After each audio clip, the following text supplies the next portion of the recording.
Alam mo ba na ang alak ay ang anumang inuming matatapang at nakakalasing? Tulad ng vino, serbesa at whiskey.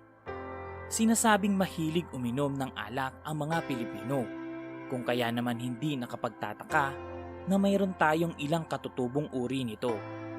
Ilan dito ay ang basi, tuba, lambanog at tapoy. Ang basi ay alak mula sa katas ng tubo. Kapag pinatagal ang pagbuburo sa basi, ito ay magiging suka. Maituturing itong inuming pambayan ng rehiyong Ilocos sa Hilagang Luzon. Malaki ang ginampanan ng alak na ito sa kasaysayan. Noong 1808, nag-alsa ang mga taga Ilocos Norte sa tinatawag na pag-aalsang basi nang ipinagbawal ng mga Espanyol ang pribadong paglika ng basi. Ang tuba ay mabulang alak mula sa katas ng sasa o niyog. Tulad ng basi, kapag pinatagal ang pagbuburo, ito ay magiging suka. Tinatawag din itong palm wine sa iba't ibang bahagi ng mundo.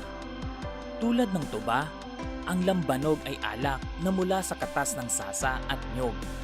Dinadalisay ang tuba upang makuha ang alkohol nito at ang tanyag na lambanog bilang malakas na alak. Tinatayang aabot sa 30 galon ng tuba ang kinakailangan para makagawa ng 5 galon ng lambanog. Kilala ang lalawigan ng Quezon na pagawaan ng lambanog dahil na rin sa matatagpuan dito ang pinakamaraming taniman ng nyog sa buong Luzon. Tinatawag na putuhan ang gawaan ng lambanog sa Quezon. Ang huli sa lahat ay ang tapoy o ang tapay. Ito ay ang alak na gawa sa binurong bigas. Kilala ang rehiyong Cordillera sa alak na ito at mahalaga itong bahagi ng kultura at kabuhayan ng mga katutubong pangkat ng Cordillera. Iniinom ang tapoy sa mga kasalan, seremonya ng anihan at iba pang okasyon.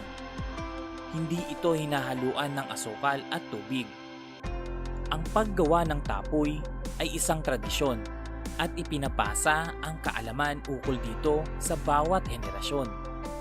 Sa kasamaang palad, naging saksi ang mga huling taon sa pagbabawas ng gumagawa ng tapoy dahil madali nang makabili ng mga komersyal na tapoy bukod sa higit nang nahihilig ang mga taga-Cordillera sa inuming tulad ng Hinebra.